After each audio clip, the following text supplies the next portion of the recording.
your officials.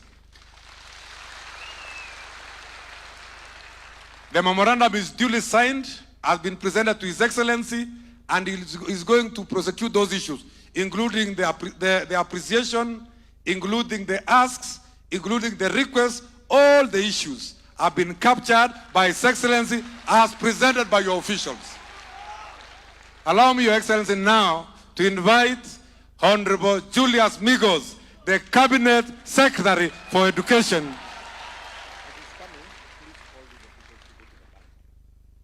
Thank you very much. Let's put our hands together to invite our leader in the sector, Honorable Julius Migos. Makofi kwake.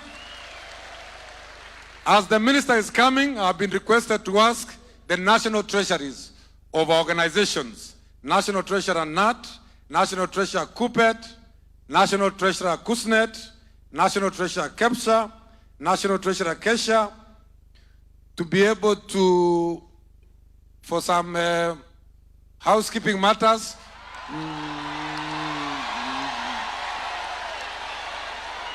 to meet Mike just behind the tent. Thank you very much. Let's welcome the minister in a very special way, Karibu Waziri. Thank you, Professor. Thank you, Professor. Walimu mpo! Walimu mpo! Arambe! Arambe! Thank you. Your Excellency the President, Your Excellency the Deputy President, allow me to ride on the protocols already established and take this opportunity to thank you most sincerely for hosting this team of the teachers of Kenya. Your Excellency, the importance of teachers in this country cannot be gainsaid. Each one of us has been shaped by these teachers. In my official duties that you graciously gave me, Your Excellency, I have interacted with these teachers, and I can state without any fear of contradiction that they are the most patriotic in this country. We have worked with them through various challenges, through their unions. Even when the issues were difficult, they were able to come to the table and say, the country, the students are bigger than our issues, and we resolve those challenges. I want to thank you most sincerely, teachers, for supporting the government. The government reformed, especially because we are reforming our education sector to make it that much better for our children. Thank you for all that you do. And Your Excellency, because it's not my day today, let me take this opportunity to just confirm to you that they have assured me that going forward, we will ensure that the transition to grade 10 is smooth and seamless, and that they will support the government agenda because they understand how important the education sector is.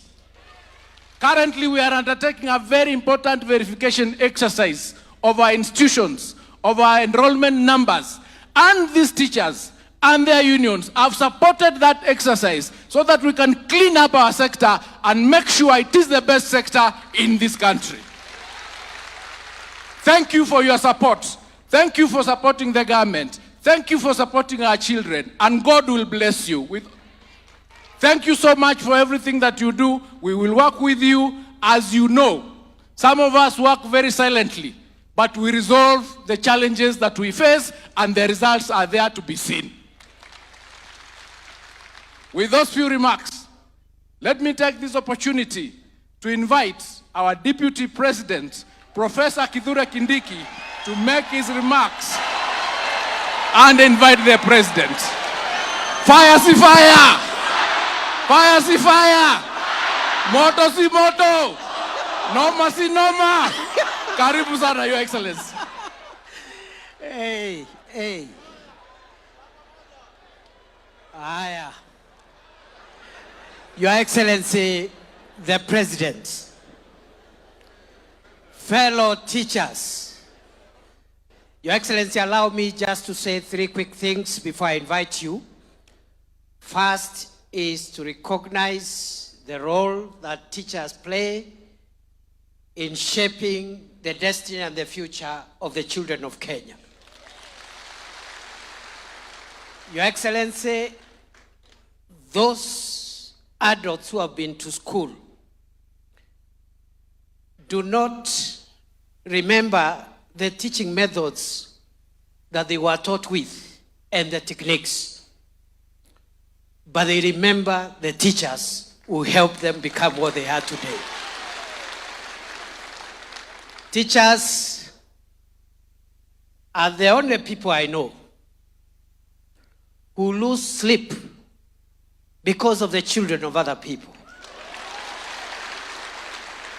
And I agree with what has been said here, that if they are patriotic people, selfless people, people who give their all for the sake of others, it is the teachers of Kenya and the teachers of the world. And therefore, Your Excellency, you've done well to recognize these heroes and heroines of our country, and I'm very proud to be associated with the teachers of Kenya. Mheshimiwa Rais, ni vile mkutano ni yako, ningewauliza tu, walimu ni fire si fire? Walimu ni fire si fire? Walimu ni fire si fire?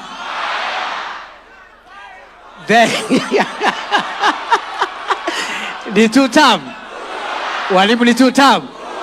Walimu ni two term. Wacha nione wala anasema walimu ni two term, walimu ni two term, walimu ni two term. Walimu ni two term, walimu ni two term, walimu ni two term. Your Excellency, ni walimu wamesema. Si mimi nili. The second issue, Your Excellency, even as you are going to address us, you will tell us how far we've come as a country in improving our education system. The infrastructure and the number of teachers and other things that through you, our government has been able to do for our country. But Your Excellency, allow me just to mention that I'm also impressed, as a former teacher myself, to realize that Kenya, walimu ni fire si fire, walimu ni fire si fire, as one of you, because the teaching profession starts from elementary school, pre-primary, all the way to university. We are all educationists, we are all teachers. And therefore, I have realized that Kenya is one of the countries actually from the developing world that has achieved a 1-to-1 ratio for books to pupils. Many countries, even with a better education system, have not achieved the pupil-book ratio of 1-to-1. And the teachers are telling me for that reason, for making their work easier, ni two term. Ni two term. Ni two term. Because a good book-student ratio enables a good quality, accessible education. Finally, Your Excellency, we have made some progress in terms of the student-teacher ratio. We are not very far off from achieving the target of 1-to-40, but maybe what we need to work with under your leadership and through our ministry is to handle the issue of distribution so that every part of Kenya, every school can have access to high quality, relevant, accessible, and affordable education. Mheshimiwa Rais, mimi sitaki kusema mengi kwa sababu leo mkutano ni wako. I am so excited to be among colleagues because, as I have said, much of my youth and much of my prime, I used it to nurture, to shape students at the university and I am proud to be associated with teachers, educationists, and the people in this space. But let me mention some of the colleagues who are here before we invite His Excellency the President. As many of them would have wanted to speak, but today we don't want to crowd the program. We will have another opportunity elsewhere to engage with you. Hata mimi rais akinikubalia, nitaitana hata mimi.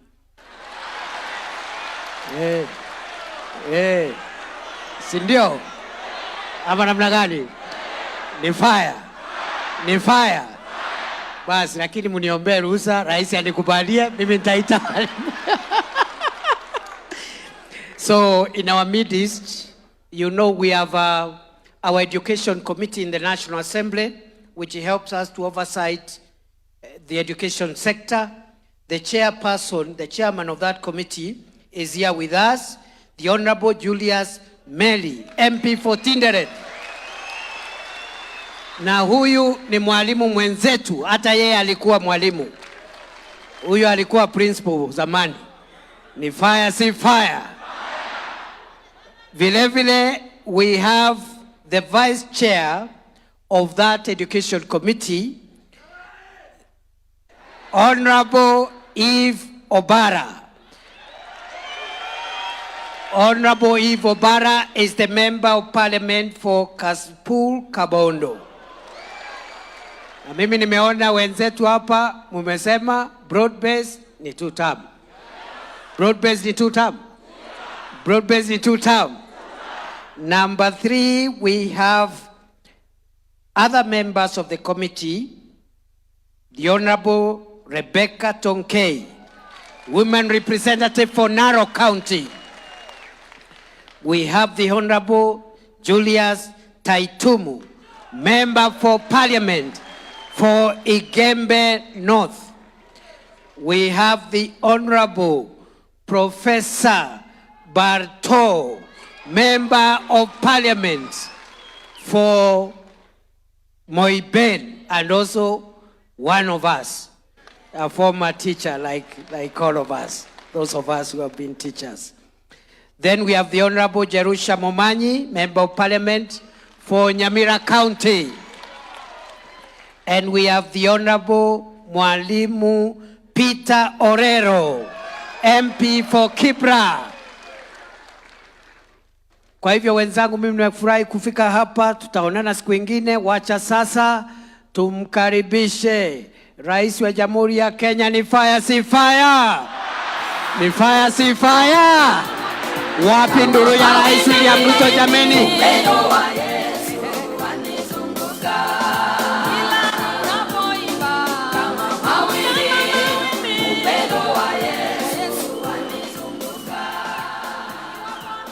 Aya, asanteni sana. Tafadhali tuketi.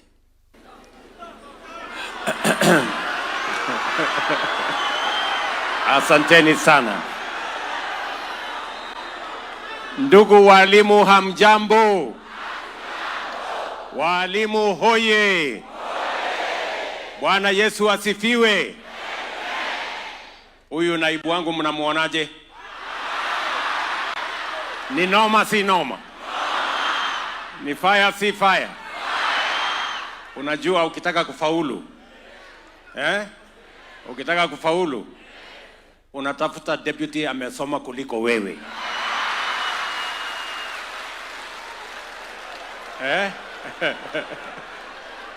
If you want to succeed, you put people around you who are more intelligent than you.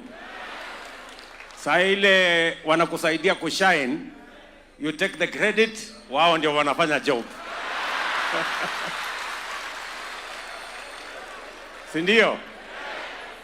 Nilikuwa na mwingine alikuwa analalamika hajasoma. Nikaona ataniangusha. Lakini ndugu walimu, mimi nawakaribisha. Asanteni sana kwa kubali mwito wangu munitembelee. Hii mkutano ya walimu mimi ndio nimeuliza. Na nimeuliza kwa sababu I have reasons why I want us to have this meeting. Mnanielewa? Najua kumekuwa na maswali mengi. Walimu wanaenda kufanya nini State House? Mbona hii mkutano inafanyika State House? Mbona sijui nini, maswali mingi. Mimi kwa sasa ndio mwenye hii boma. Ndio. Kwa kibali ya Mwenyezi Mungu na kwa kura zenu. Si ndio? Na mwenye kusema nani atakuja hapa na nani asikuje si ni mimi. Sasa nikisema walimu wakuje hapa kuna maswali? Iko maswali? Sasa karibuni na mjisikie mko nyumbani. Mimi najua ni mara ya kwanza kwa walimu kufika State House in this manner. Na mimi najua ni kwa sababu walimu wako na shughuli mingi. Kusomesha watoto wetu, kupanga mambo mengi. Ndio hamujapata nafasi ya kufika State House. So mimi nasema kwa heshima mlinionipatia, mkawacha kazi zenu nyingi, mkapata nafasi yenu, mkanitembelea. I don't take it for granted and I say thank you very much. Na siku ingine, because I know you are busy people, siku ingine mkipata tena nafasi ingine kidogo, mnaweza kunitembelea.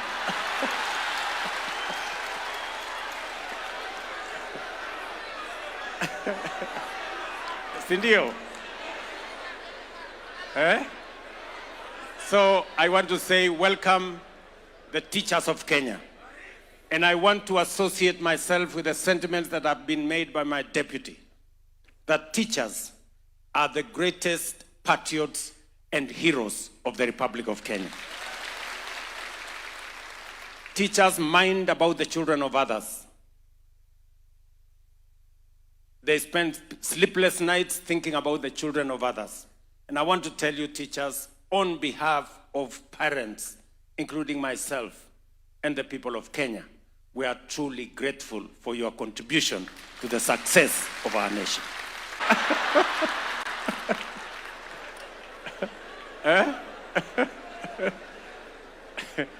So, mimi nataka niseme hivi.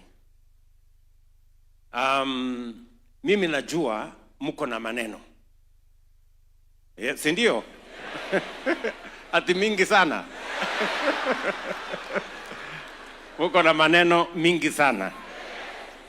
Na mimi pia niko na maneno. Ala. Kwani mnafikiri nyinyi mko na maneno na mimi sina? Hata mimi niko na maneno. Vile nyinyi mmekuwa mkinitafuta kwa maneno yenu, mimi pia nimekuwa nikiwatafuta kwa maneno ya Kenya. Sasa leo hapa tumekutana.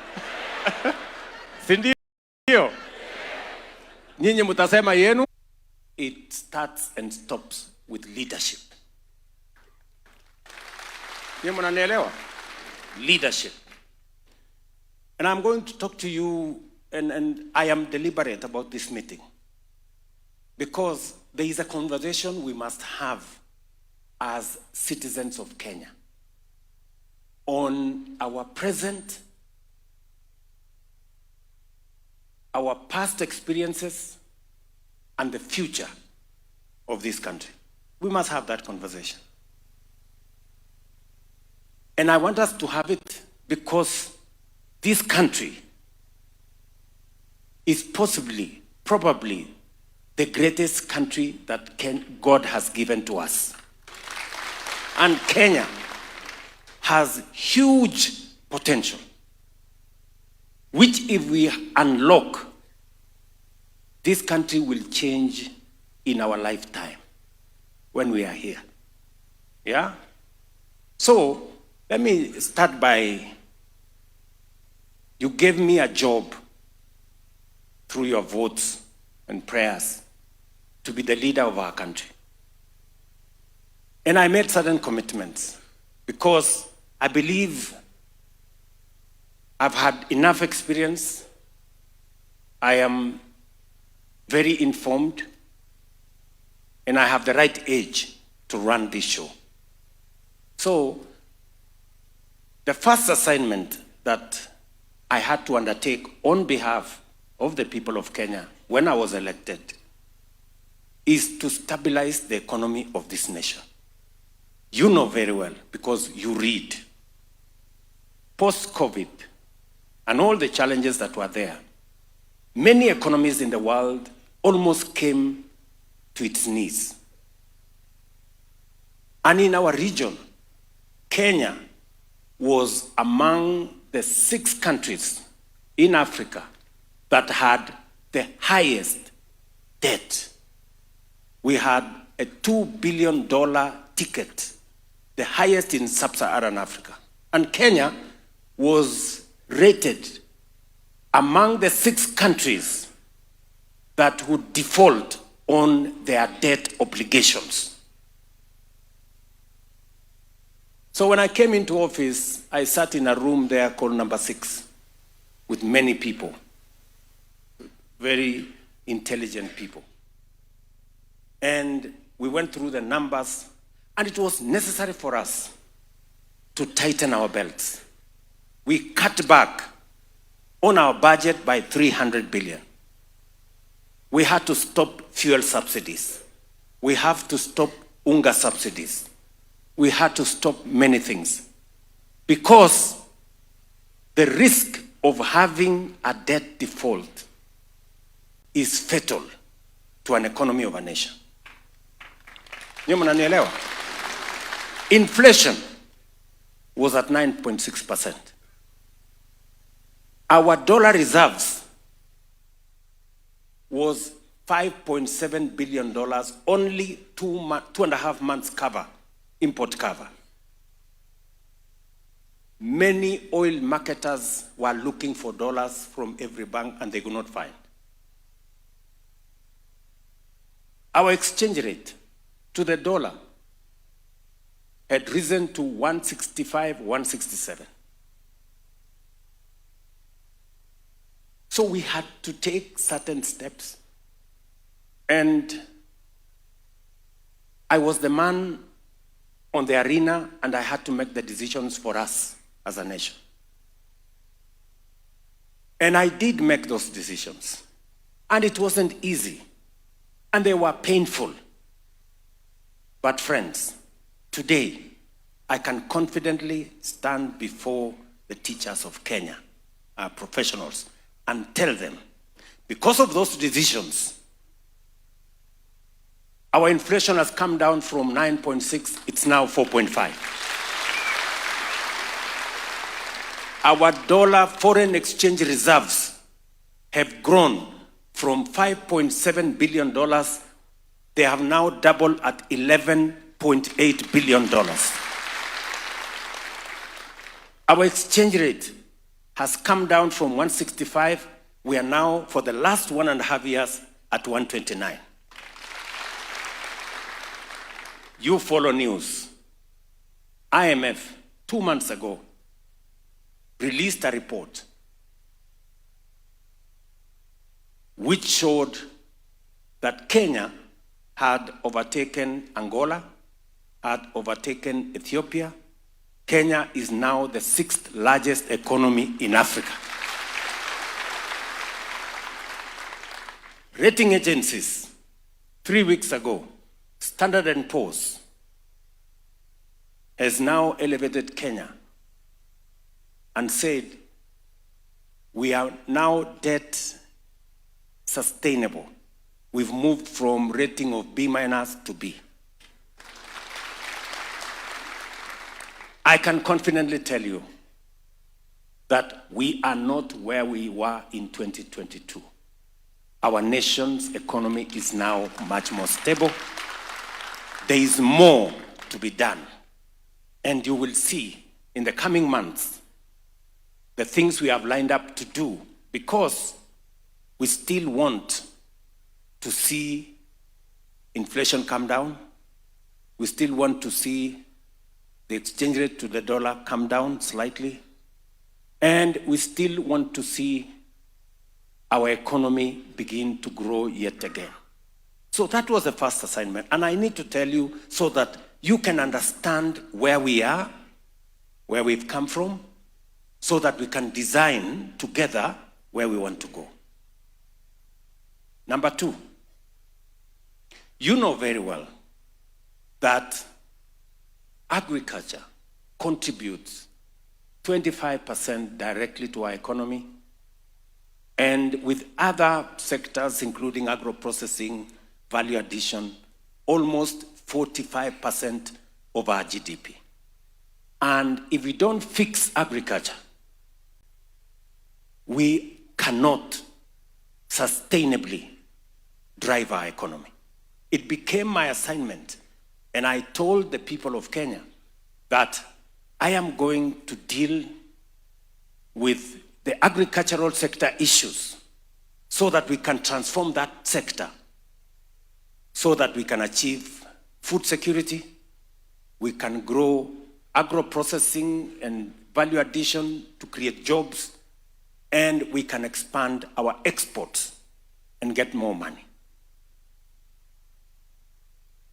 Where were we in 2022?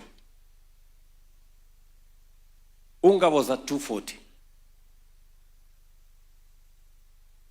Our sugar industry was in dire straits.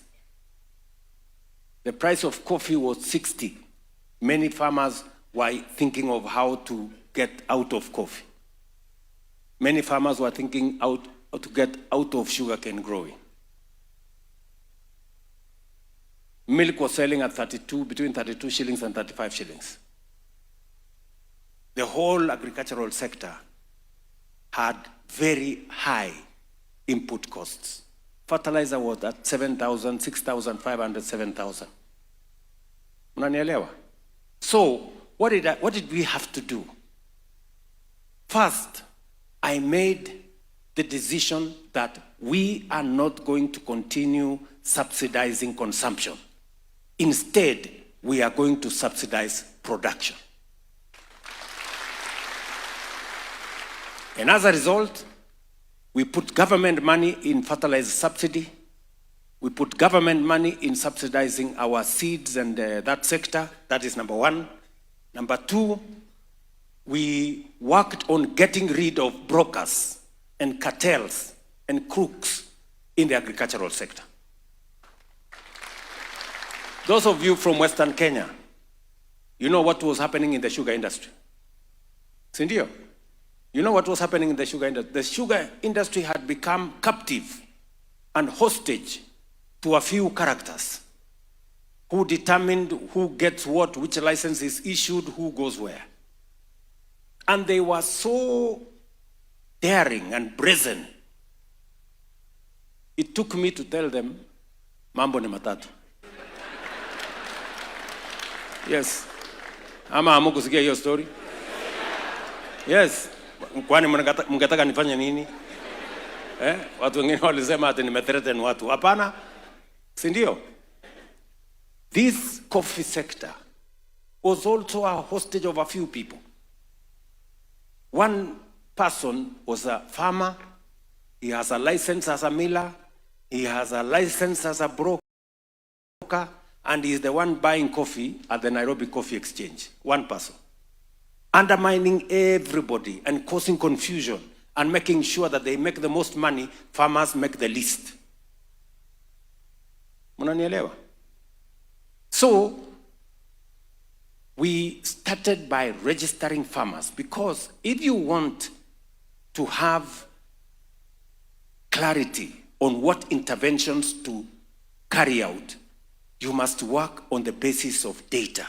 You must have correct information. You must know. And that is why we started by registering every farmer. Today, I can tell you, in our Kiami's portal, we know we have the registration of every coffee farmer and their acreage, every tea farmer and their acreage, every sugarcane farmer and their acreage, every maize farmer and their acreage, wheat farmer, and on and on and on. We are now finalizing on our livestock farmers. As a result, because we are now working on the basis of data, We reduced the price of fertilizer to 2,500. We registered farmers. We got rid of the cartels. And we created new markets for our products. Today, working with China, we have removed tariffs for our exports of tea, coffee, macadamia, avocados to China. We've done the same with Japan. We are now working on India to create more markets. What are the results as I talk to you today? The average of price of milk has moved from 35 shillings to between 45 and 50. Those of you who are coffee farmers, you're here. The average price of coffee has moved from 60 shillings in 2022. The average now is 110, 120, up to 140. Sugarcane, where government was putting money every year. The millers, they take farmers' cane, they mill, they sell. They don't pay the farmer for 6 months. They don't pay workers for 2 years. Government has to step in. I can now confidently tell you that we have turned around the sugar sector. From a production of 500,000 tons in 2022, last year, we reached 815,000 metric tons. In the next 2 years, we will reach 1 million tons. And in 3 to 4 years, Kenya will be a net exporter of sugar. We have already licensed 4 new sugar mills because people are beginning to discover that there is money in sugarcane farming. What was undermining that sugarcane farming is lack of transformation, cartels, and crooks, and people who were doing the wrong things in that sector. For the first time, we paid bonus to sugarcane farmers in Mumias. And I promise you, end of this year, we will do the same in Zoya, we will do the same in Chemelil, we will do the same in Moroni, we will do the same in Soni. We are not only turning around the sugarcane sector, farmers will make more money, and we will save as a country on foreign exchange. We don't have to import sugar. The net effect of our agricultural transformation is that maize farmers are making more money. You know, we raised the production of maize. Imagine we were importing a lot of maize into Kenya from all over the place. We were producing an average of 40 million bags. Last year, we produced 65 million bags. This year, by God's grace, our analysis, because we got better rains and we got better supply of fertilizer, we intend, our estimate is that we will get 75 million bags this year. What has happened? We have reduced by 70% imports of maize. We have reduced by 70% imports of sugar. And we have doubled our exports of dairy products. What am I saying? That sector is undergoing transformation. And I want to promise you that the 500 billion, imagine, 500 billion Kenya shillings we use every year to import food in the country. We've now cut it down from 500 billion to 300 billion. Our intention is that in the next 3 to 4 years, we will bring our import bill of food from that 500 billion, we are now at 300, we will bring it to 0. Because we can produce all our food in Kenya. We'll save on foreign exchange and we will put money in our farmers' pockets. Mnanielewa? Number 3, we agreed that we want to reform our education sector. You know, in 2022, citizens were not sure about CBC. In fact, as I campaigned in many parts of the country, parents, citizens were saying, let us abolish CBC. Ni kweli ama si kweli? Si ilikuwa namna hiyo? So my first assignment when I arrived here is to set up a presidential working party. Because if there is one thing we must never get wrong, is education. Because if we get it wrong in education, we fail as a country. That presidential working party worked with our manifesto. They looked at the areas, they listened to teachers, and I want to congratulate the teachers of Kenya. You became the largest contributors of ideas that today informs what we are doing. What has happened because of that engagement? Number one, deliberately, by the way, and for your information, very few people can dare reform the education sector because it's a very sensitive area. A friend of mine told me this education sector is very sensitive. Parents are very particular about their kids.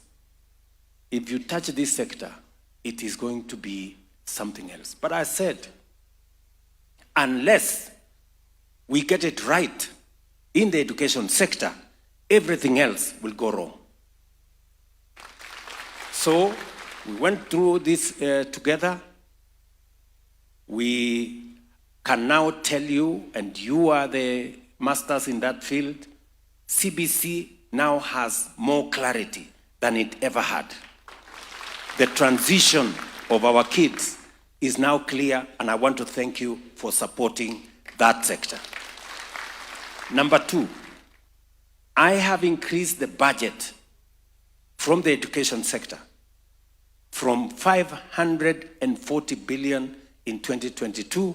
This year, it is at 702 billion. The largest increase in funding in the education sector in Kenya. And I'm not doing it because of guesswork.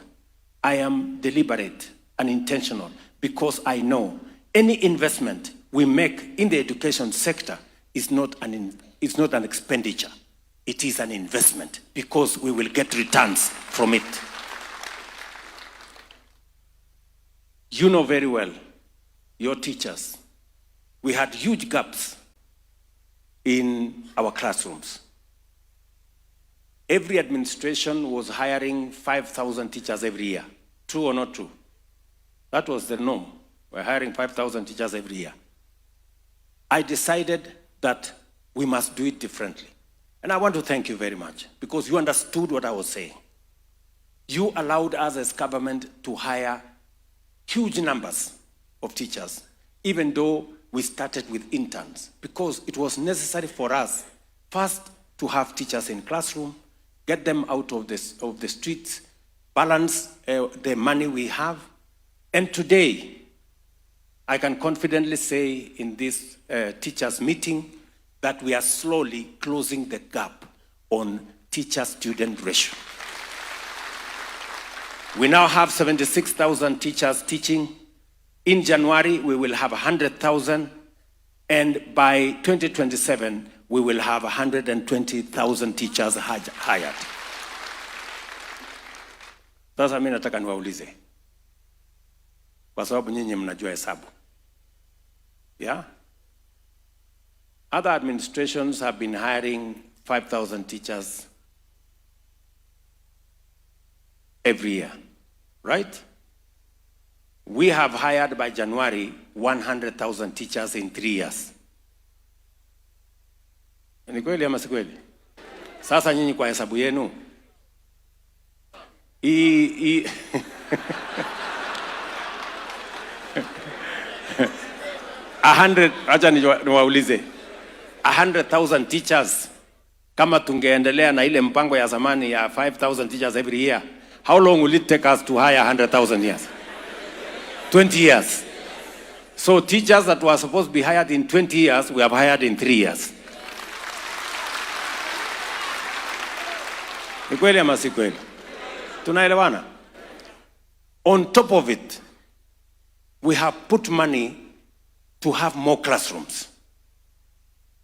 We have now built in the last 3 years 23,000 classrooms. And I want to thank members of parliament who are here, the chair of the committee and all the committee members. They have worked with me to make sure that we provide resources through CDF and through government resources to build more classrooms, because classrooms and teachers form the foundation of learning. Then we can input the rest of the things in between. Tumekubaliana ndugu zangu walimu. On top of that, it was necessary for us to look at funding. And I am happy that we are going to be discussing later. I have seen in some of the asks you are going to ask me how we can enhance funding. But we had to start from somewhere. We had serious problems with our universities. Most of our universities, actually 23 of our universities, had been declared insolvent. Egerton University, Nairobi University, Kenyatta University. Most of our universities, Moi University was almost dead. Most of our universities were paying salaries, half salary. They were not remitting pay as you earn, NSSF and all those. We had a big crisis.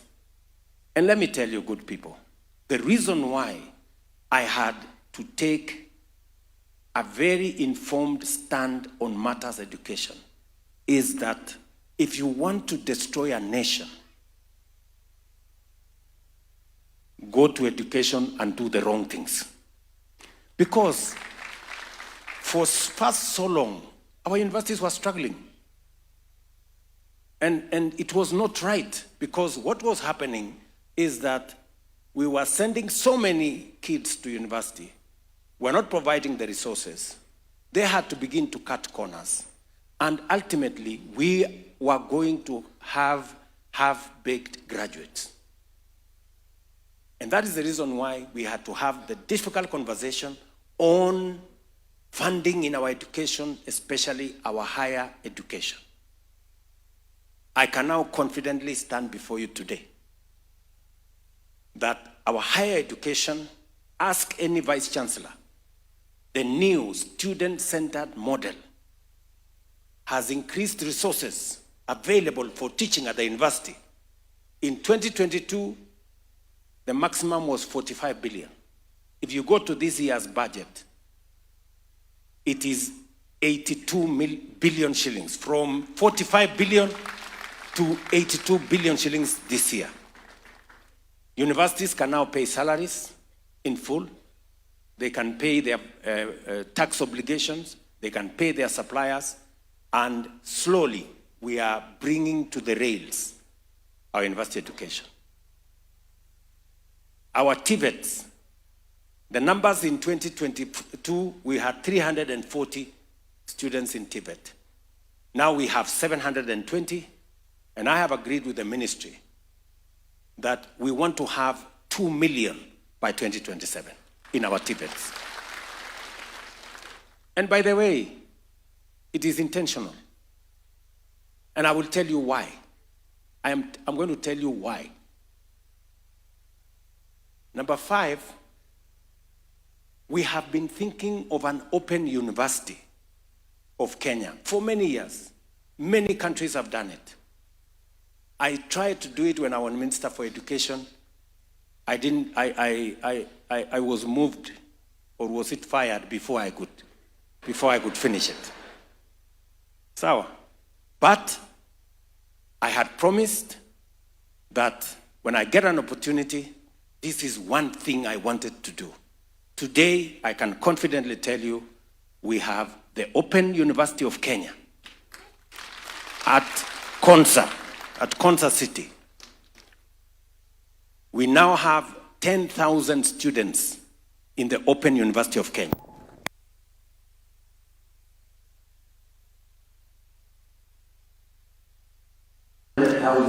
Students at the Open University of Kenya.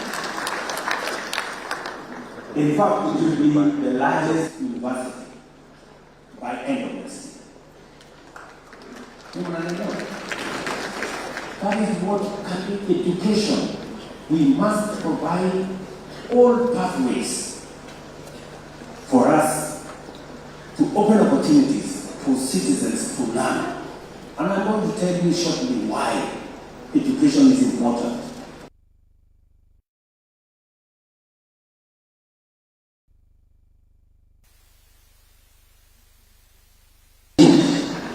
If we have to move Kenya to the next level, education is at the center. Mnanielewa marafiki zangu? Number 3, number 4. We have to sort out health. You know for a very long time that many people sold their houses, their property, their livestock, their plots, around etc. for matters health. Some decided to stay at home and die because they don't know how they will pay if they go to hospital. Many Kenyans died of illnesses that could be treated, but because there was no mechanism. And that is why we undertook to say, let us have a paradigm shift in the delivery of health in Kenya. And this is not a conversation that started last year. Universal health coverage was in the NAC manifesto. Professor Anyang' Nyong'o was Minister for Health. He tried, he did not succeed. Universal health coverage was in the Grand Coalition. Charity Ngilu tried, we did not succeed. Universal health coverage was in the Jubilee manifesto. It was among the big 4. Our minister then, Cecily Kariuki, we tried, we did not succeed. Strangely, in the last election, universal health coverage was in the Kenya Kwanza manifesto, and it was also in the Azimio manifesto. Unanielewa? So it is something we agree, all of us, that it is something to be done. But nani atafanya ndio kizungumkuti. So that's why this time round, I said, whatever it takes. Niitwe Zakayo, niitwe nani, ni sawa, lakini this thing, we must do it.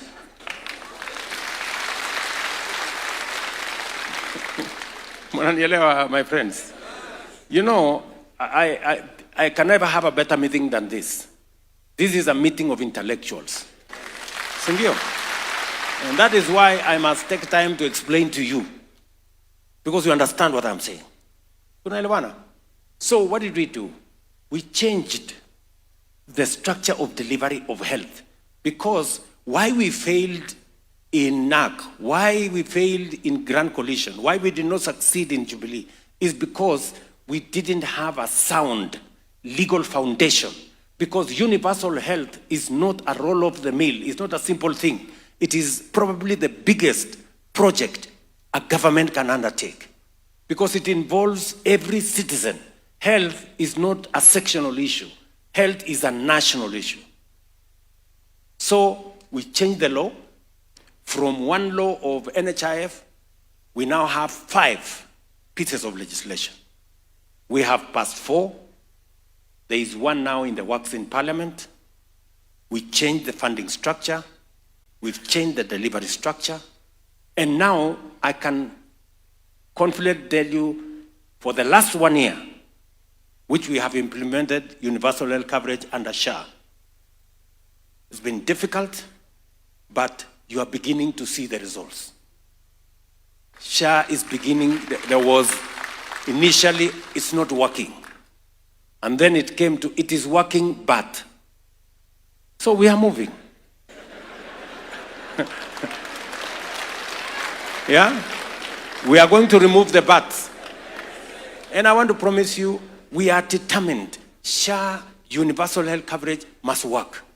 Because the Constitution of Kenya, Section 43, says health is a constitutional right of every citizen. It is not a privilege for those who have money or those who can afford.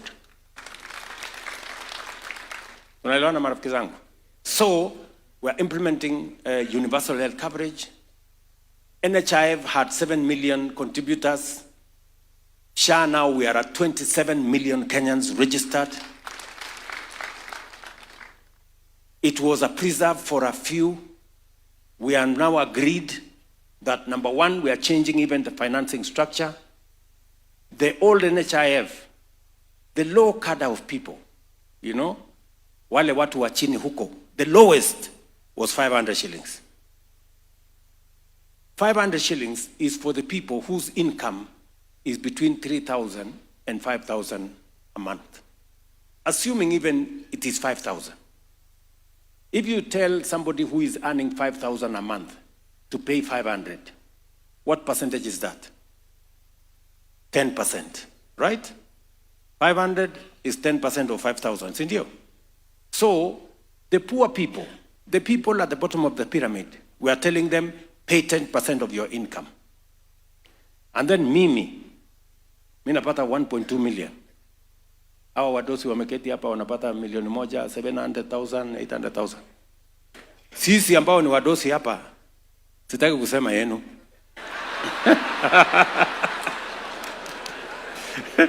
Sindio? Sisi tulikuwa tunalipa 1,700.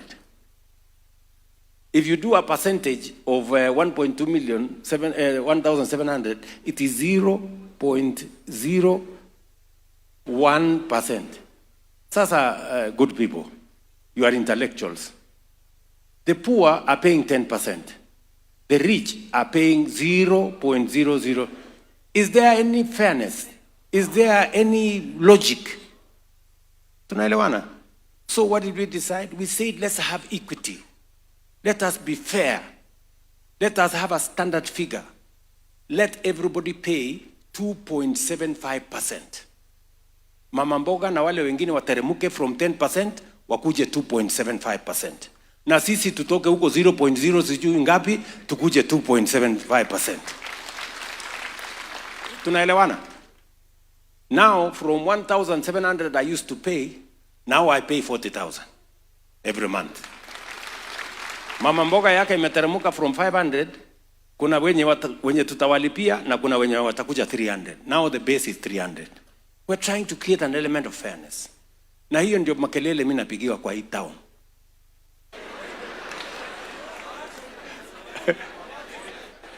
It's because, you know, we're just trying to be fair, good people. Why is anybody against fairness? So what has happened? We are raising more money. We used to raise 2.6 billion. Now we are raising 7 billion shillings every month to deal with health. And now we have put money in the budget. We've said citizens, and I want to tell you, and I'm going to discuss with you your own medical scheme later, because these people are going to ask me. Tunaelewana? Yes, and I'm going to tell you what we are going to do on your medical bill. Because today, access for teachers is 7%. Access for civil servants is 14%. Ni mnanielewa? So there is something wrong with the medical cover. And I know these good people, these representatives of yours, they have already captured it. And I am going to tell you how we are going to solve it. Tunaelewana marafiki zangu? So, I can now confidently tell you that SHA is working. We are going to make it work better. You can now hear testimonies of citizens who are telling you SHA paid for me 20,000, 50,000, 100,000, 500,000, and all that. Something that we used not to hear before. And it is just 1 year. In fact, tutafikisha 1 year, tutafikisha 1 year October. Ni mnanielewa? What we are also going to do, we are going to get rid of crooks. You know, wale wakora matapeli wanaibia sisi pesa ya wagonjwa. Just imagine, good people, I must tell you this. Just imagine there was a hospital here in Kino, naitwa St. Catherine, hapo. Ati walikuwa wanafanya operations more than Kenyatta Hospital. Pale Kino. So we became interested. It must be a very big hospital, doing all this. Kufika pale Kino, iko kwa kona. Second floor kwa kona. Watu wamejazana hapo ndani. There is no upasuaji going on. Ni kujaza makaratasi tu ya fake claims. Na wanajaza hata bila akili. Yani wana mtu mmoja wana file claim amekuwa amputated. Next week amekuwa amputated. The next week amekuwa amputated. Sasa unakuta mtu mmoja amekatwa miguu 10 times.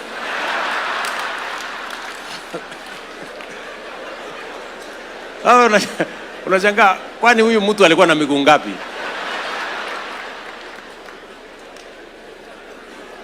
Ni mnanielewa? Open theft. Kulikuwa na mwingine huko Eldoret. Ako na hospitali kubwa hapo. Lakini kwa hiyo hospitali there are more accountants than doctors.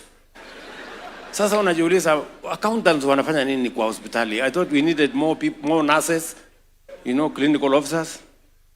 Fake claims. That is why when we were closing NHIF, there were debts of 32 billion.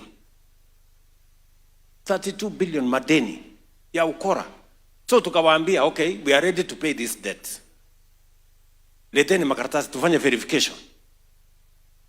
Waziri akagazette verification committee so that we can pay you your claims. Wakaenda kotini kusimamisha verification. What does that tell you? The claims are fake. Because if you genuinely have a claim, why don't you want it verified? Useme, I tweeted so and so, these are the numbers. Ndio huyo mtu nilitweet, ndio huyo nilifanya, ndio huyo nilifanya. So, what we have done now, admission is on a digital platform. Discharge is on a digital platform. We are now moving to biometrics. An ID is not going to be enough. Tifika hospitali, weka kidole, tunajua huyu ni mtu fulani, endelea. Kwa sababu wengine hata wanachukua ID ya mtu amekufa anakuja kufanyia ukora. Tunaelewana jameni? Running Kenya is a difficult job, my friend. Unajua saa zingine watu wako na akili ni very difficult Quran kwa sababu wanapanga akili kitu mzuri na pia wanapangia akili mambo mengine ya kombo. Tunaelewana? So all I want to tell you is that we will deal with fraud, we will deal with fake claims. You saw an incident in Mumias juzi. Simuliona kwa makaseti sijui. Bishop moja amesimama hapo amesema hii watu ni bure kabisa. Hii kuna kitu. Karibu tunafunga hospitali. We cannot pay our workers. Wamelipa sisi only 9 million. Na tumeweka claims juu ya karibu 100 million. Nikaona sasa askofu ako na kola. Nikasema this must be serious.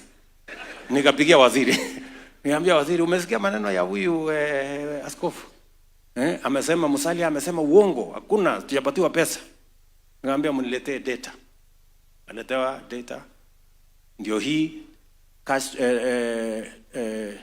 transfer, electronic transfer ya pesa, bank ndio hii, nini ndio hii. Nikamwambia waziri please enda kwa hiyo hospitali Mumias. Tunataka kusaidia askofu. Pengine askofu wako na ukweli. Kufika Mumias, askofu amepatiwa, bwana askofu, ndio hii makaratasi. Siku fulani ulilipwa pesa fulani, mpaka tukaita bank manager wao. Bank manager ana confirm tulipata hii pesa. Ya hiyo hospitali inaitwa sijui St. Mary's. Tulipata 98 million. Ni mnanielewa? Askofu ndio huyo, I'm sorry.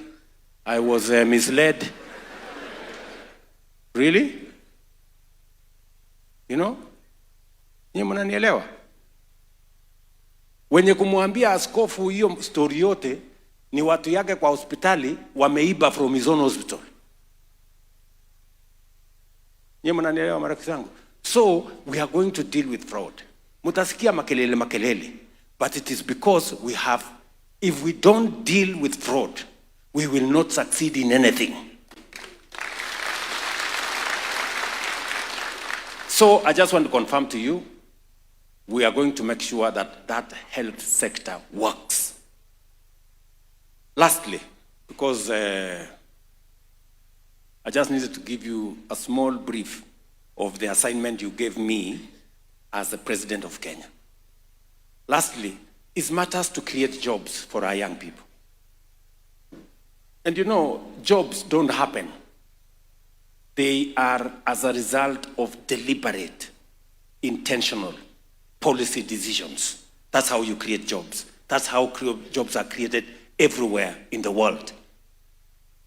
So we have 4 pathways that we intentionally decided we are going to pursue for us to get young people.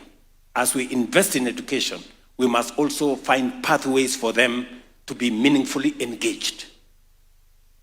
So number 1 is our housing program. Many people ask me, wewe, nani alikuambia tunahitaji manyumba? Si kila mtu uko kwake. Simulisikia hiyo story.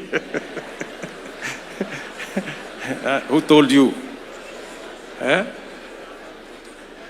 But let me ask you, good people. Sindio?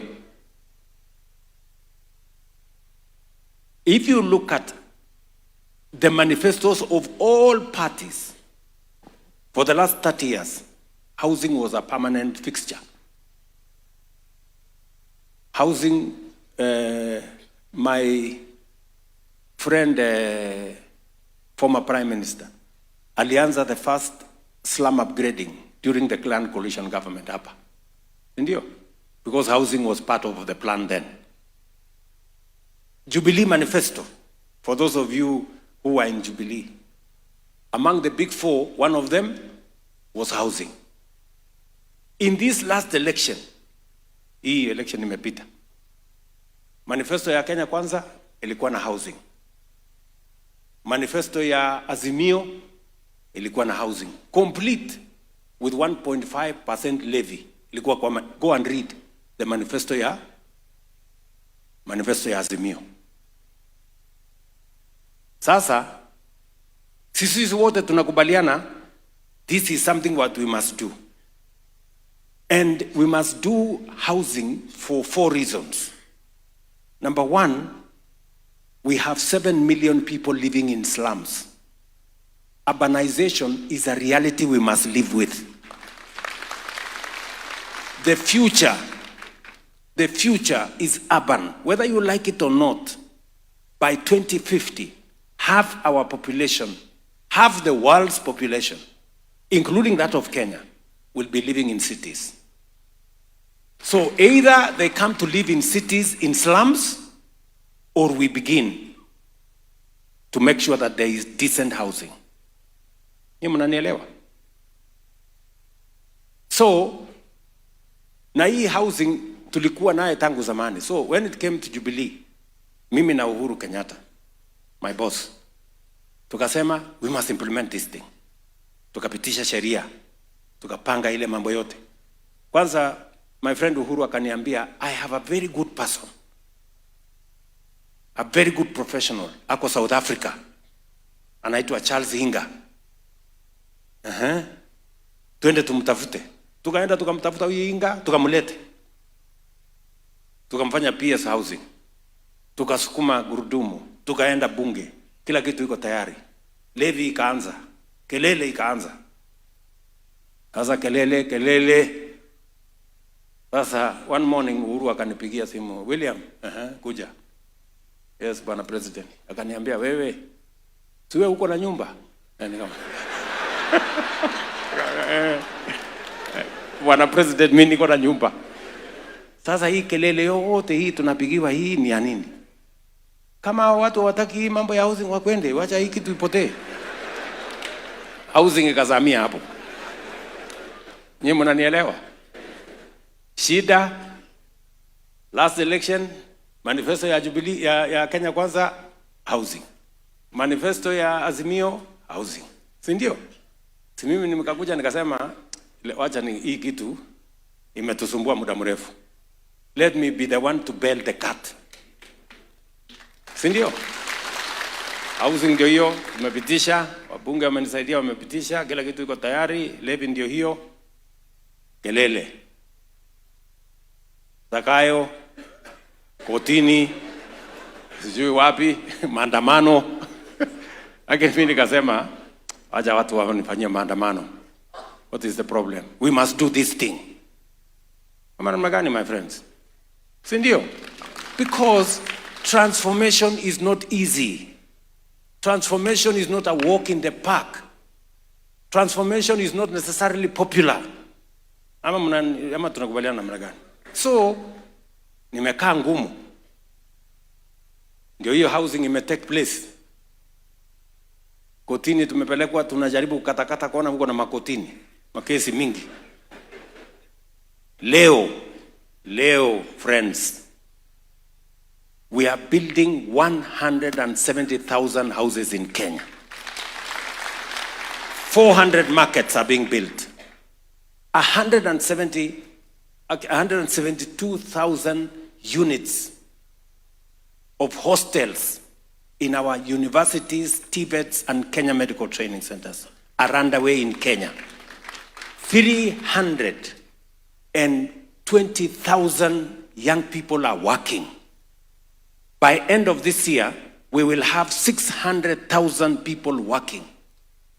By end of next year, we will have 1 million people working. Architects, quantity surveyors, engineers, plumbers, technicians, artisans, electricians, masons, what name them. The whole industry around cement production is up almost double. Steel production is up almost double. Transportation and everybody in between. Our economy today is recording strides because of affordable housing. Nyinyi mnanielewa? Today they are feasible. I challenge you, those of you who live in Nairobi, go to Mukuru, go and see. Go to Kakamega. There is no town in Kenya today that affordable housing is not the largest estate.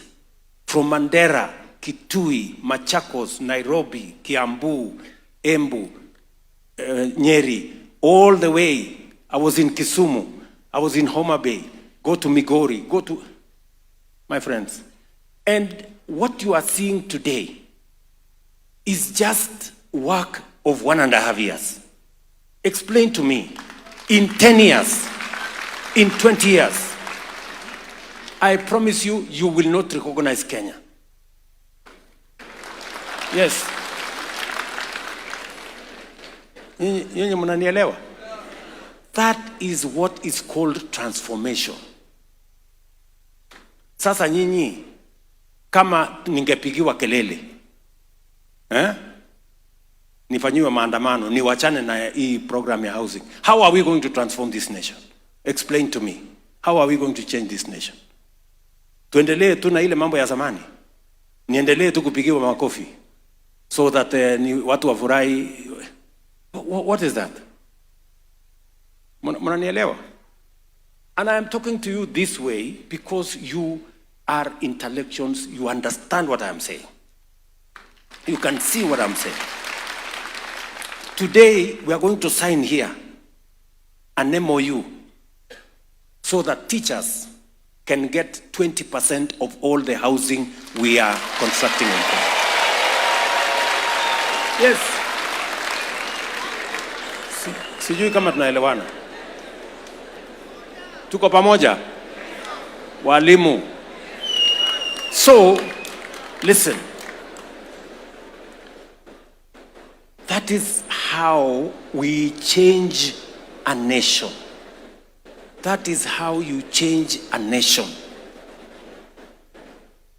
Number 2, we are working on making sure that apart from creating jobs in this space, and my target is that we will create 1 million jobs in this space, we must create another 1 million jobs on our digital platform.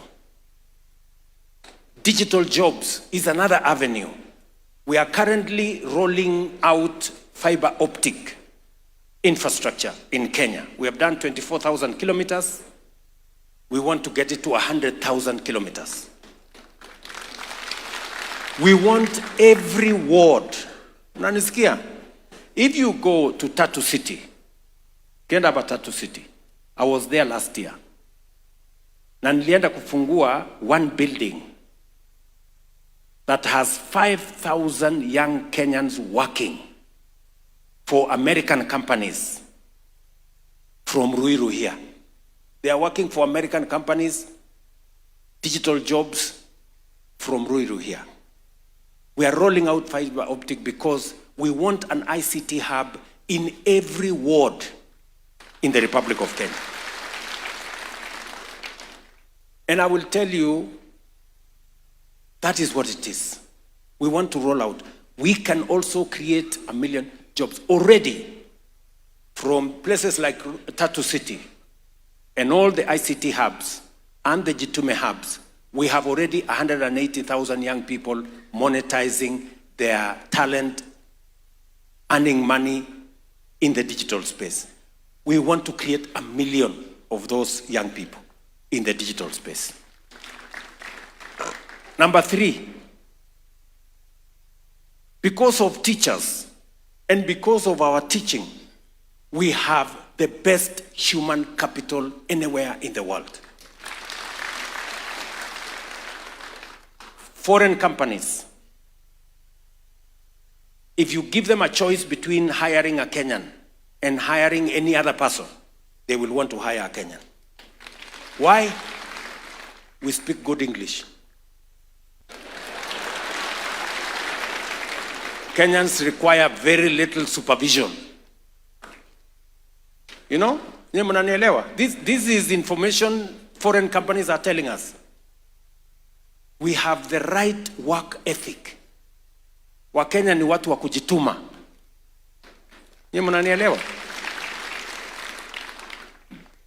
And that is why I am proud to be a president of Kenya. You know? Najua watu wa Kenya ni wa kujituma. Kazi yako ni kuzuia tu wasipitishe ukiwaambia barabara ni hii. Utaenda mbele tu kwambia hapana piga kona. You see? So, what is happening? So, many people began to take advantage because many companies are looking for Kenyan workforce globally. So we had these recruiting agencies. They realized that there is an opportunity. They began to take advantage. Unakuta mtu amechukuliwa pesa yake, unaenda Saudi Arabia, unakuta ile kazi uliambiwa sio hiyo. Unaenda mahali ingine, unaenda unadhulumiwa. Unaenda mahali ingine, unaenda unaumizwa. Ile pesa uliambiwa utalipwa, unakuta sio hiyo. So when we came in, we straightened what we call National Employment Authority. Tukafukuza hawa employment recruiting agencies, almost 1,000 of them, that were crooks. We have streamlined that space. We have streamlined the registration of recruiting agencies. We have signed bilateral labor agreement with countries where Kenyans go to work. That bilateral labor agreement gives us the knowledge. Now we know any Kenyan who is going to work in UAE, Saudi Arabia, Germany, France, America, wherever, Austria. Now we know what job are they doing, how much money are they being paid, and we have refused in certain instances that if you are not paying this amount, we have a minimum. We are not going to allow a Kenyan to go out of the country to go and earn 5,000. We have a minimum pay that we demand from those countries. If you have a job to work outside, we have created a green channel. If you have a job, a letter of employment in a foreign country, your passport takes 2 to 3 days, you have it. We have created a green channel. As a result, because you have heard me keep talking about export of labor or labor mobility, Africa is going to provide the largest workforce globally by 2050. Because other countries have aging populations. So between 2023 and today, 2 years, 430,000 Kenyans are working abroad. Every month, we send between 7,000 and 8,000 Kenyans, every month. We know their names, we know where they're going to work, we know how much money they're going to earn, and we know when they get into trouble how to get them back home. I told you, jobs are as a result of deliberate government policy. They don't just happen. We have to organize policy and direct resources in the right place. Today, those who cannot afford to pay a ticket through National Youth Development Fund, we can now advance them money, which they pay within 6 months, for them to buy tickets, them to pay whatever they want to pay, go work abroad, send us money, grow the country. What has happened? We have increased foreign remittance by $1 billion. It was $4 billion in 2022. This year, it was $4.9 billion US. Because of millions of Kenyans who are working abroad and they are sending money back home. It is the reason why our reserves at Central Bank are growing. Good people. I was talking about jobs.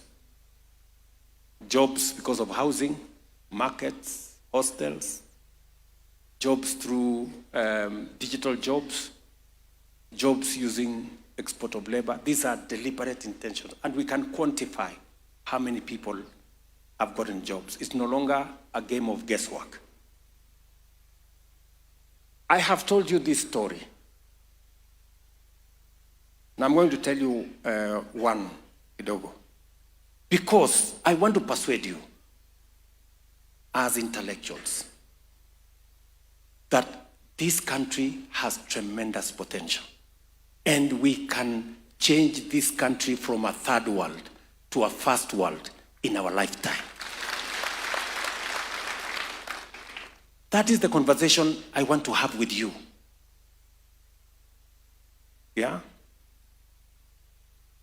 And I want to give you a context. Malaysia